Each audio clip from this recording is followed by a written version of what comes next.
Ay July 8, 2024. Ang oras ay 6:26 na ng umaga. Okay guys, ito ang aking tatlong sisiw na manok. Ang iba wala pa dyan, mga hinangkan, mga piso.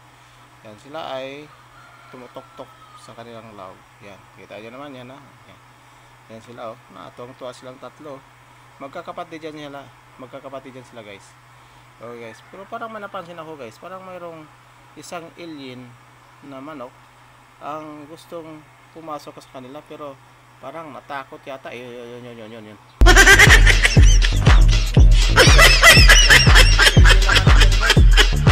Parang naku po, kakaiba yata itong manok na to. Walang balahibo. Naku po. Naku, parang papalapit yata sa kanila. Kapag magkatay kayo guys ng manok, hindi nyo na kailangan pang tanggalin ng balahibo kasi wala na siyang balahibo guys eh. Nakahubad guys. Nakahubad, walang damit. Kita nyo.